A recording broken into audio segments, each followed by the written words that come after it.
মেয়েটার বিয়ে হয়েছে, ঘরোয়াভাবে বিয়ে হয়েছে মেয়েটার। ছেলেটা প্রবাসে থাকে। আমি একটু আগে এটা আমি ফেসবুকের থেকে পাইছি, এটা আমি ডাউনলোড করে রাখা দিয়েছি। অনেকে জানে হয়তো বা অনেকে জানে না, কিন্তু এই ছেলেটা যদি শুনে যে মেয়েটার বিয়ে হয়েছে, কিন্তু মেয়েটা হ্যাঁ মানে ওই ছেলেটা যদি শুনে যে আমার ওয়াইফের সাথে এরকম এত কিছু হয়েছে, তো ওই ছেলেটাকে মেয়েটা নিতে চাইবো? যাই হোক উনারা তো বিয়ে দিছে ছেলেটার কাছে, দিছে না? এই ঘটনাটা কিভাবে বাবা মার সামনে হইলো? অবশ্যই বাবা মা নিয়ে দিয়েছে, টাকা খাওয়ার কোনো প্রশ্ন না। ওই বেটায় এমপি সাহেবের লোক দেখাছে, ভাই তুই গরিব মানুষ, তোরা কিছু করে টেরে দিব না, তোর মেয়েটা আমারে দে। লোভে মানুষ অনেক কিছুই করে, গরিব মানুষ বুঝো না?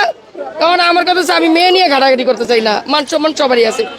আমার কথা হচ্ছে যে ছেলেটার কাছে বিয়ে হয়েছে, ছেলেটা অবশ্যই জানছে না, ছেলেটা কষ্ট পাইছে না? এই ছেলেটা যদি মামলা করে দেয় বাবা মার নামে কি করবো? আচ্ছা, এটা আসলে কাকে দোষ দিতে চান, কার জন্য মেয়েটা খারাপ হতে পারে? কিন্তু মেয়েটা ভদ্র ছিল, যখন এই দোকানে ছিল ওর মতো ছিল, ঠিক আছে, কথা একদমই কম বলতো, ওর বাবা কথা কম বলে। যাই হোক আমি ভদ্রই দেখছি, খারাপ দেখি না, আমি মিছা কথা বলতে পারবো না। কিন্তু যেহেতু এমপি সাহেব আওয়া যাওয়া করছে, ওনাদের ভিতরে একটা লোভ কাজ করছে, যেটা সত্য কথা, লোভ কাজ করছে। ও চিন্তা করছে ওই প্রবাসীটা বাদ দিয়া এমপি রে ধর, জীবনে কিছু করতে পারবো, এমনই কিছু হইতে পারে, নেলে আদার্স আর কোনো কিছু হইতে পারে না। আমি যেটা বুঝছি আর যেটা আমি বললাম, সত্য মিথ্যা আল্লাহ জানে।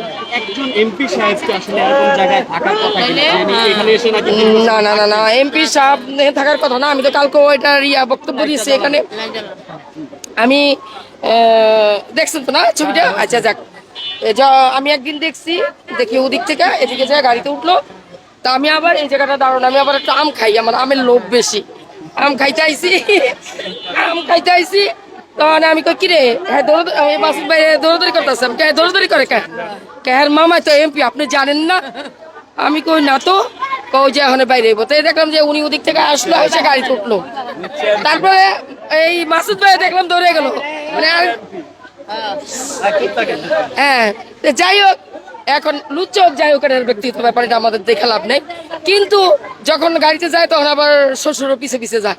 তা আমাকে কি ব্যাপার দৌড়ায় কে? এমপি সাহেব সংসদে বইবো, যায় সংসদে যাইবো, এই কারণে হেলোকে দৌড়ে আবার গাড়িতে যায়, মানে বডিগার্ড হিসাবে আর কি।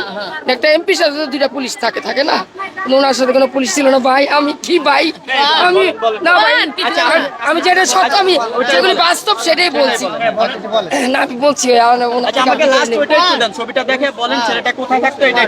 ছেলেরা কোন দেশ থাকে আমি জানি না সঠিক, কিন্তু আমি ফেসবুকে তো নামছে, এটা আমরা শুনেছি বিদেশে থাকে, বাইরে আছে। বিদেশ থাকে এই যে ছেলেটা, এটা তো ইয়াই করা বাস্তবে, তাই না? এই জন্য তো আমি দেখাইলাম। হ্যাঁ, এই যে ছেলেটা, উনি বিয়ে করছে, যাই হোক, হ্যাঁ বিয়ে হয়েছে ঘরোয়া ভাবে,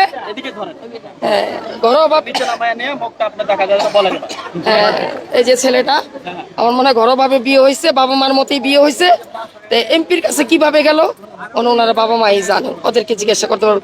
কিন্তু সত্যটা ওনারা বাইর করতেছে না, এমপির কাছে কেন দিল, কেন দিল বা কিসের জন্য দিল, কোনো লোভে পড়ে দিল কিনা, ওটা ওনাদের কাছে জিজ্ঞাসা করতে পারবেন।